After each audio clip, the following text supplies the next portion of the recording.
Olá pessoal, bem-vindos ao canal. Meu nome é Jonatas e é um prazer e uma honra muito grande ter você aqui. A gente vai dar continuidade ao nosso curso bíblico Gênesis. Nas videoaulas anteriores, eu falei sobre alguns textos do original hebraico. A gente já está estudando aqui agora o livro de Gênesis especificamente. A gente vê no versículo 1 que no princípio criou Deus os céus e a terra. Bereshit bara Elohim et hashamayim ta'aretz. Quando a gente vai para o versículo 2, a gente tem era a terra sem forma e vazia.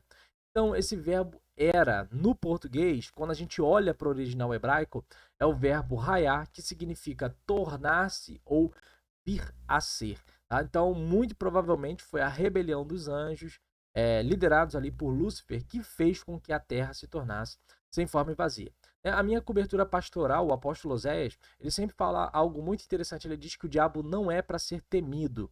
O diabo ele é para ser respeitado, no sentido de que ele já derrubou muita gente boa, né? Então ele entrou em Judas, ele fez com que Israel pecasse muitas vezes, ele aproveitou uma brecha para fazer com que Davi assassinasse Urias, né? Ele é a origem de todo mal que existe. Todo mal que existe no universo, ele é a origem.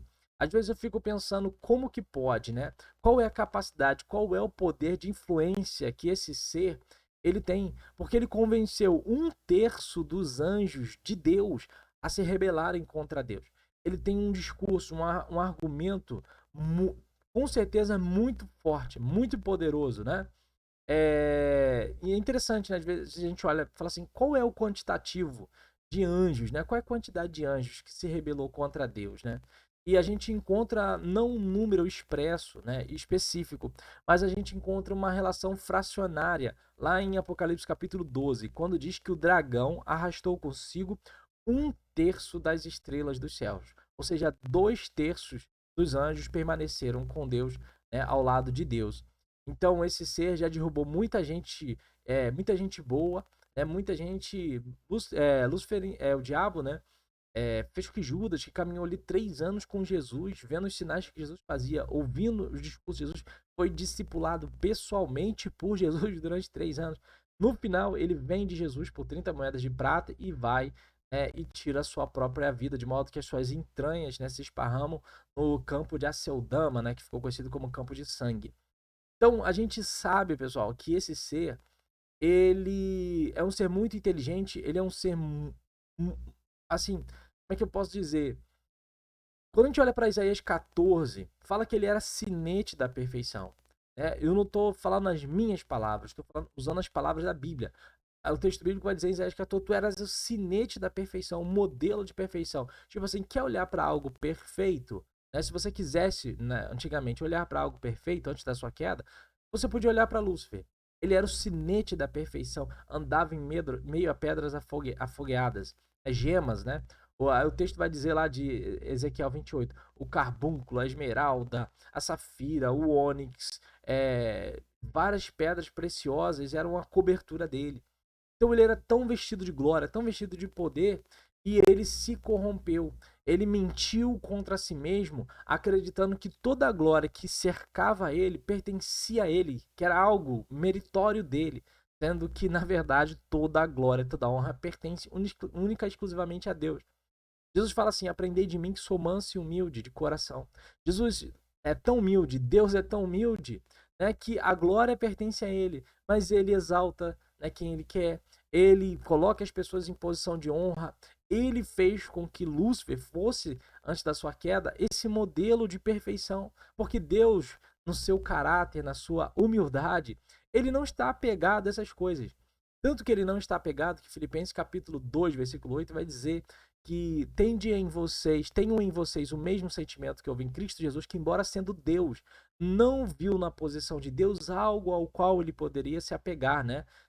Existindo na forma de Deus, não teve como usurpação ser igual a Deus, mas a si mesmo se esvaziou, assumindo a forma humana, encontrado em forma humana, se humilhou ainda mais, metendo a morte de cruz, pelo que também Deus o exaltou soberanamente e lhe deu o nome que está acima de todo nome, para que ao nome de Jesus se dobre todo o joelho no céu, na terra e debaixo da terra, toda língua confesse que Jesus Cristo é o Curios do grego, né? Ou Kyrios, como alguns falam também, o Senhor, né? O amo, o dono, a máxima autoridade. Senhor no original grego, né, com aquele S maiúsculo, era um título exclusivo do César, né, que era a máxima autoridade.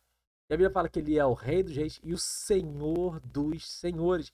Sendo ele tão grande e poderoso, onisciente, onipresente, onipotente, Jesus, né, o Filho unigênito de Deus, ele se esvaziou, né, se fez semelhante aos homens. E pessoal, ele nunca mais vai deixar de ser homem. Jesus sempre vai ser homem e sempre vai ser 100% homem, sempre vai ser 100% Deus. É quando Jesus ele ressuscita no terceiro dia, ele ressuscita em corpo, tá? Então, todo espírito que não reconhece que Jesus Cristo veio em carne e ressuscitou em corpo, né? A Bíblia fala que é o espírito do anticristo. Jesus ele ressuscitou em corpo para dizer o seguinte, olha, eu venci a morte. Tá? Então, esse corpo aqui que nós estamos vendo hoje, que você e eu estamos vendo hoje, mesmo que um dia a gente faleça e vá para a sepultura, esse corpo ele vai ressuscitar e vai ser glorificado. Nunca mais nós passaremos, aqueles que morrerem com Cristo Jesus, nunca mais sofrerão dor, mais nenhuma morte, mais nenhum sofrimento. A Bíblia diz que ele vai enxugar dos nossos olhos toda a lágrima. Mas a gente faz essa comparação e a gente percebe, né? Que Jesus é maravilhoso, ele é lindo, ele é perfeito, ele nos ama. E em contrapartida tem um ser que simplesmente nos odeia. E a Bíblia fala, né? Se não me falha a memória, é Pedro que vai dizer que o diabo, vosso adversário, anda ao vosso derredor como um ladrão, bramando como um leão, buscando quem ele possa tragar. Ele só quer uma brecha. Ele não quer muita coisa, ele só precisa de uma brechinha, né? A gente vê lá em Davi como que ele derruba Davi, tornando Davi um homicida, né? Endurecendo o coração de Davi. Nos tempos que os reis saíam à guerra, porque durante as temporadas das chuvas, as estradas precárias, né? A gente está falando aí de Davi, de aproximadamente o quê? Uns cerca de 3.000 anos atrás, algo próximo disso. Assim, estradas precárias naquela época. Então, os exércitos saíam para os combates após a temporada das chuvas. E no momento em que Davi ele baixa as suas armas, que a Bíblia vai dizer que era tempo dos reis saírem à guerra, ele baixa as suas armas e ele acaba caindo, por exemplo, no adultério e posteriormente num assassinato, né? Então a gente nunca pode abaixar nossas armas. Por isso que Efésios vai dizer que revestivos de toda a armadura de Deus, né? Para poder resistir no dia mal. Então a Bíblia vai falar em Efésios, o capacete da salvação, o escudo da fé, a espada do Espírito, né? Deixa eu só relembrar aqui, pessoal. Cinto da verdade, coraça da justiça, capacete da salvação, escudo da fé, espada do Espírito e as sandálias da prontidão, do evangelho da paz. Tanto que o livro de Éfeso, né, é uma carta de batalha espiritual contra principados, dominadores, hostes, né, traz ali a escala hierárquica dos dominadores desse mundo tenebroso. E é interessante porque quando o apóstolo Paulo, para a gente ver o contexto e tentar entender, pessoal, o nível de influência desse ser, quando a gente olha, por exemplo, para a carta direcionada à igreja de Éfeso, vai dizer: tem, porém, contra você que você abandonou o seu primeiro amor. Quando que Éfeso recebe o primeiro amor? Isso está registrado em Atos capítulo 19. A Bíblia fala que enquanto Apolo estava nas regiões superiores, Paulo chega a Éfeso, encontra 12 discípulos de João, pergunta para eles se eles já tinham recebido o Espírito Santo. Eles falam: nós nem sabíamos que há um Espírito Santo. Então Paulo fala: olha, João disse que vocês deveriam crer naquele que após ele havia de vir. Isso é, em Jesus. Impõe a mão sobre os discípulos de João, eles recebem Jesus como Senhor e Salvador, recebem o Espírito Santo, são batizados. A Bíblia fala que milagres extraordinários eram feitos pelas mãos, através da vida do apóstolo Paulo, de modo que, né, até bruxos, pessoas envolvidas com magia negra, naquela época existia muito sacrifício humano, né? Então as pessoas pegaram os seus livros, começaram a se converter, pegavam os seus livros e colocavam na praça para que fossem queimados. Até o Dr. Peter Wagner, em um dos seus livros, ele relata, acho que o nome do livro é Destronando a Rainha dos Céus, eu acho que é esse o nome do livro. Já li há muitos anos atrás. Ele vai dizer que em 1998 ele fez um cálculo, né, baseado no texto bíblico, para o valor dos livros que os bruxos queimaram. E em 1998 o valor ele chegou à conclusão de que equivaliam a 4 milhões de dólares. Isso em 1998. Né, se a gente fosse avaliar hoje, né, em reais, o Brasil aí a 5, quase 6 por 1, né? Então seria algo próximo é, aí de talvez aí, né, de 20 milhões, né, 5 vezes 4, 20, algo em torno de 20 milhões de reais, né? Isso por baixo, porque aí se a gente fizesse, lógico, a correção do valor do dinheiro no tempo, isso daria muito mais do que 20 milhões de reais. De modo que essas pessoas se converteram. E aqueles principados, aquelas potestades, não iam deixar barato. Tá?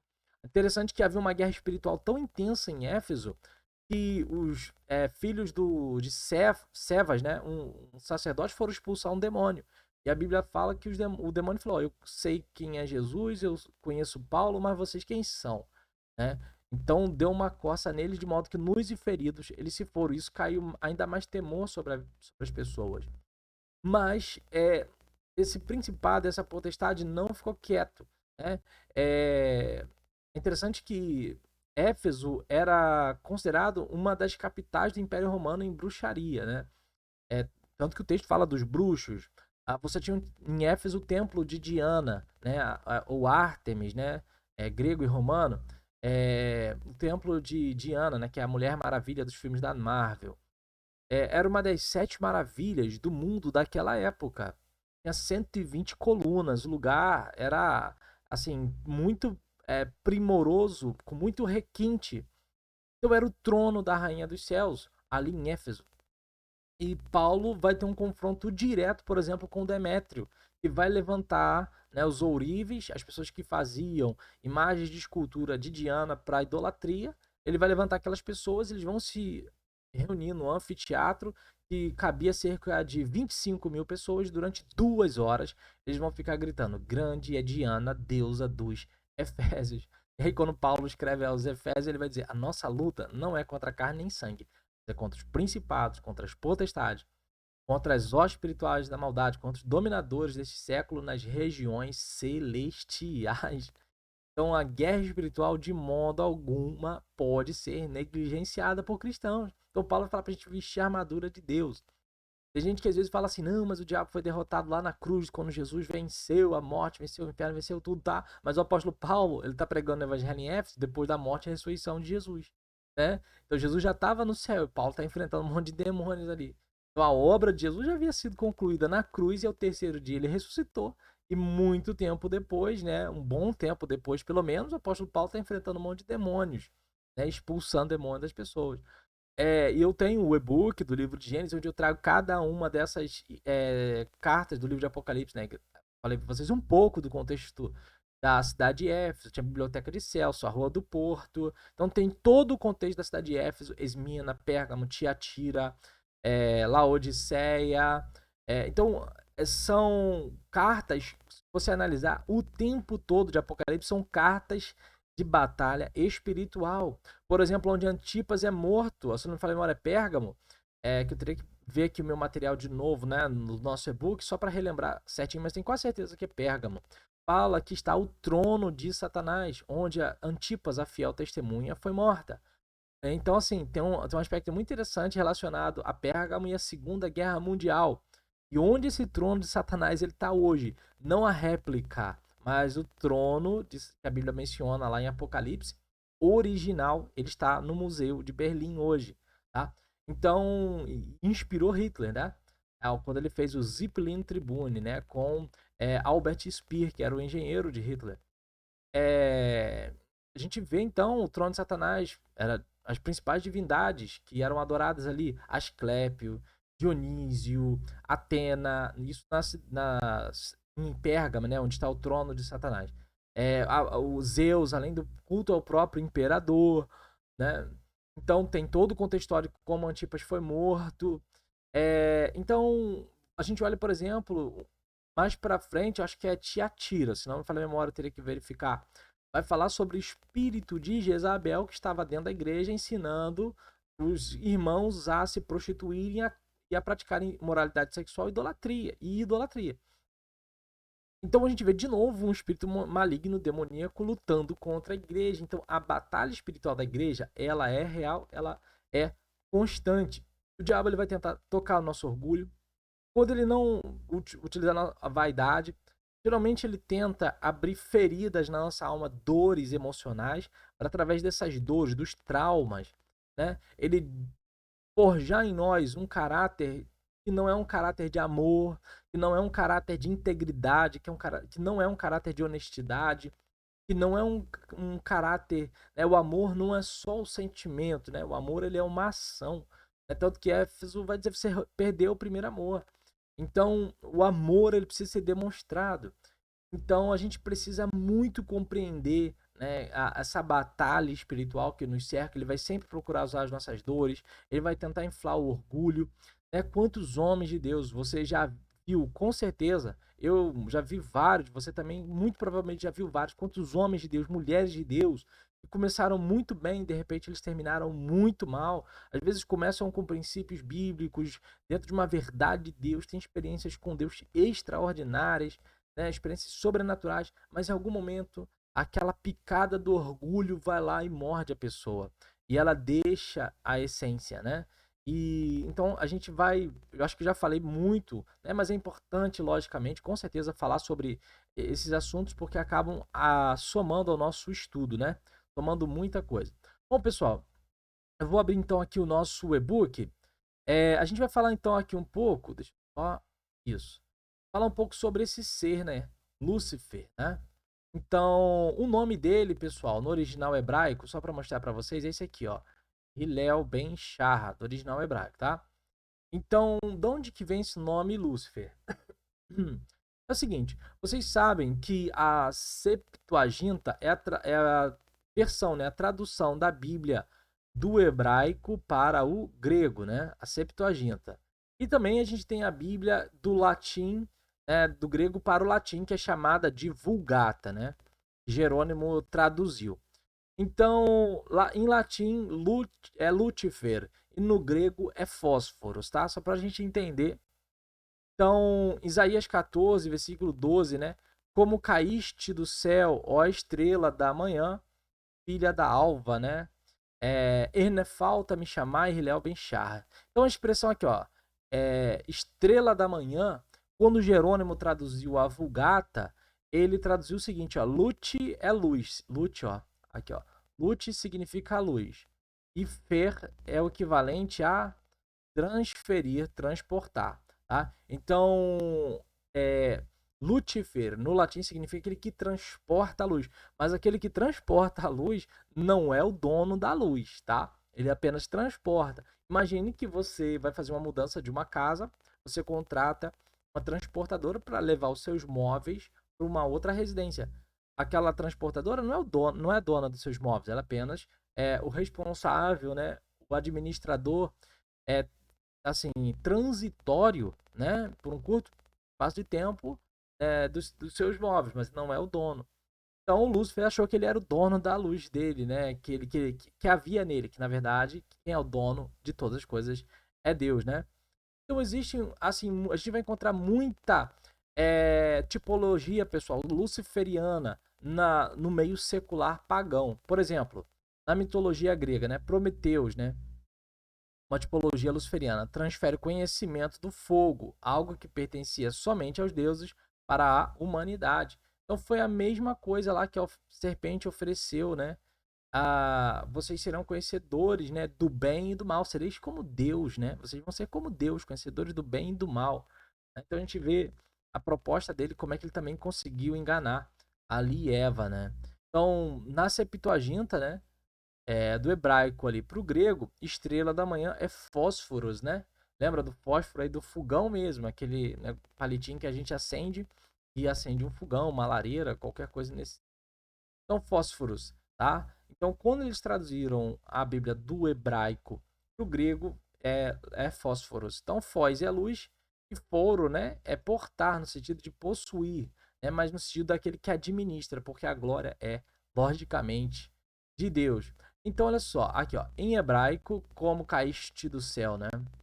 Ó estrela da manhã é Erna falta me chamai Hilel, Ben Sharra, né? Então, dessa forma, no original hebraico, o nome de Lúcifer é isso aqui, Hillel Ben Sharra, tá?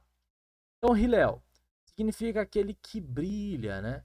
Aquele que tem glória, ou ainda aquele que é glorificado por Deus. Então, Lúcifer foi glorificado por Deus antes da sua queda. Então, ele acreditou, né, mentindo para si mesmo. Jesus falou que ele jamais se firmou na verdade. Ele foi homicida desde o princípio. A verdade para ele, pessoal, é algo repudioso. Ele odeia a verdade, né? Ele mentiu para os anjos, mentiu para ele mesmo. Ele acreditou na própria mentira dele, que toda a glória que ele possuía era luz própria, quando na verdade a glória que ele tinha era, na verdade, um presente dado a ele por Deus, que não lhe pertencia por mérito, tá? Ele era como a lua. Vamos fazer uma tipologia. Você pega, olha a noite para a lua. Fala assim, cara, a lua cheia, por exemplo, sem nuvens, você vai ver a lua lá brilhando, linda. Mas você vai pensar assim, cara, a lua está emanando luz? Não. A gente sabe pela astrofísica que o brilho que a gente vê à noite da lua, na verdade, é um reflexo, um espelhamento do brilho do sol, né? Então a lua não possui luz própria, tá? Então é isso que eu botei esse entendimento, olha. Quando olhamos para o céu à noite, vemos a lua brilhando, pode-se pensar que ela possui luz própria, mas na verdade o brilho da lua vem do sol e não dela própria. Então Lúcifer pensou que a glória que emanava dele era algo que lhe pertencia, meritório, quando na verdade ele só brilhava por causa da glória de Deus. E o tetragrama aí é Yahvé. O hebraico ele não tem vogais, né? Então o nome de Deus acabou no original aqui sendo também meio que impronunciável nesse sentido, porque a gente não sabe exatamente. Alguns falam Yahvé, outros falam Yehová, mas o original hebraico é esse tetragrama. Yod, Vav, Yod, Rei, Vav, Rei. Tá? Então, Hillel, Hillel, né, se identifica com a palavra aleluia, aleluia, né? Significa louvai a quem? A Deus, né? Então isso revela o caráter de Lúcifer, pois ele está sempre em busca de brilho, sempre quer aparecer. Eu até gravei, pessoal, um vídeo recentemente aqui no canal falando sobre os 4 seres viventes, né, do livro de Apocalipse, né? De novo, o link eu vou deixar na descrição do vídeo. E o que acontece? Expliquei brevemente, é um videozinho acho que de 1 minuto, onde eu falo sobre os 4 seres viventes e as suas representações, né? Que representam toda a criação e todos os atributos dedicados ao serviço de Deus. Então ali a gente encontra, né? Eu expliquei isso no short, o vídeo curto que está aqui no canal. Eu expliquei. A gente pega lá, por exemplo, o primeiro animal, o leão, né? Uns animais selvagens com atributo da força, do poder. Muitos identificam, né? Nos filmes a gente vê o leão como que ele é identificado, como o rei dos animais. Isso aponta, pessoal, para o evangelho de Mateus, que revela Jesus como o rei prometido, né? O segundo animal que a gente encontra nos seres viventes é o boi, né? E tem a força, tem a humildade, tem o serviço e aponta para o evangelho de Marcos, que revela Jesus como servo humilde, né? Tem também o homem, né? Que é leão, boi, homem. Então, o homem é a coroa da criação de Deus, segundo o Salmo 8, versículos 4 e 5, a coroa da criação de Deus, e aponta para o evangelho de Lucas, que revela Jesus como homem perfeito, sem pecado. E a águia, né, que é o 4º ser vivente, que tem os atributos da agilidade, da velocidade, do voo, que representa ali as aves, e aponta para o evangelho de João, que revela Jesus como ser divino, né, que vem dos céus. Então a gente tem essas 4 representações dos animais, mas tem um animal ali, uma espécie, melhor dizendo, uma espécie de animais que não estão representados nos seres viventes, que são justamente os répteis. E a Bíblia fala dragão, antiga serpente, que é Satanás. Então é interessante como que essa espécie de animais não aparece nos seres viventes. Porque, pessoal, um estudo que eu assisti há muitos anos atrás é interessante, né? Ele diz o seguinte, que muito provavelmente Lúcifer era o sinete da perfeição, né? Ele era perfeito. E a gente vê que os seres viventes são seres, assim, talvez, que a gente percebe na Bíblia, mais próximos, estão pelo menos entre os mais próximos de Deus, né? E interessante que, como os répteis não aparecem nos seres viventes, alguns creem, acreditam ou interpretam que Lúcifer era um dos cinco, era o quinto, seria, né, no caso, o quinto ser vivente. Ele seria, no caso, a representação dos répteis. Porque os répteis, pessoal, quem criou não foi o diabo, né? Foi Deus que criou os répteis. Mas muitos acreditam que a representação, né, vamos botar assim, dos répteis teria sido o quinto ser vivente, que seria Lúcifer, o querubim da guarda ungido que se rebelou contra Deus. Muitos acreditam nesse ponto de vista, tá? E tem muito, a gente vai encontrar, pessoal, muito na Bíblia, a associação entre águas e demônios, águas e espíritos malignos, tá? Então isso também chama atenção, né? No que diz respeito a Satanás. Interessante que, por exemplo, o 5 está muito diretamente relacionado às religiões ocultistas, né? As bruxarias, né? As magias negras, todas, e essas seitas mesmo, né? Bem demoníacas. Porque você vai ver o pentagrama, por exemplo, que é o símbolo do Baphomet lá, né? É, da maçonaria, né? A gente vê que é o bode lá, né? Com 5 pontas. Uma clara referência, né? A Lúcifer, né? Tem uma referência ali também, se a gente puxar na raiz bem lá atrás, né? É uma referência de Marduk, que é uma referência de Nimrod também. Aí tem que, até no e-book Gênesis, eu trago também a mitologia babilônica, né? E que vem de Babel, né? Da Torre de Babel, liderada por Nimrod, né? Toda aquela mitologia de Inanna, é, Assu, daqueles deuses da região da Mesopotâmia também, né? Então a gente vê sempre os 5 nas religiões ocultistas. É interessante a gente pensar dessa forma, ok? Bom, pessoal, o vídeo aqui já acho que ficou bastante longo, bastante extenso. Eu provavelmente vou dar um salto aqui nos próximos vídeos, né? Por exemplo, aqui eu tenho algumas referências do nosso e-book, que é mais, pessoal, para feito de leitura. E aqui nos próximos dias Deus vai criar, né, a luz no primeiro dia. Então, por exemplo, é interessante, porque olha só, o texto vai dizer que Deus, quando ele cria a luz, foi tarde e manhã, o dia primeiro, noite aqui não entra, tá? Noite aqui não entra. Depois é que Deus vai criar o sol, Deus vai criar a lua. É interessante que, dentro da perspectiva hebraica, o, o dia ele não começa, por exemplo, quando o relógio marca meia-noite, tá? Então, para nós, quando é que começa um novo dia? Quando o relógio marca meia-noite. Na perspectiva hebraica e bíblica também, o dia não começa à meia-noite. O dia começa no entardecer, tá? Na Bíblia. Deus sempre vinha falar com o homem na viração do dia. Então, no momento em que ocorre o entardecer, a gente teria o pôr do sol, e entre o pôr do sol e o surgimento das primeiras estrelas, nós temos um intervalo, pessoal, de 25 minutos, tá? Nós temos um intervalo. Vou botar aqui, ó. É bom que eu já ganho tempo com vocês também no nosso curso, né? De 25 minutos. E assim que ocorre esse intervalo, é que dentro da perspectiva bíblica e da visão hebraica, judaica também, é que um novo dia se inicia. Então, dentro dessa ótica, o simbolismo profético é que o dia ele pode começar na escuridão, mas ele vai terminar na luz. E a Bíblia traz um paralelo, dizendo que ele nos transportou do império das trevas para o reino do Filho do seu amor. A Bíblia vai dizer que todos nós estávamos mortos, todos nós, mortos dos nossos delitos, dos nossos pecados, mas o Senhor nos alcançou com a sua graça e sua misericórdia nos deu vida, né? E nos resgatou. E hoje nós estamos no reino da luz, no reino do Filho do seu amor, Jesus Cristo, no hebraico, Yehoshua HaMashiach.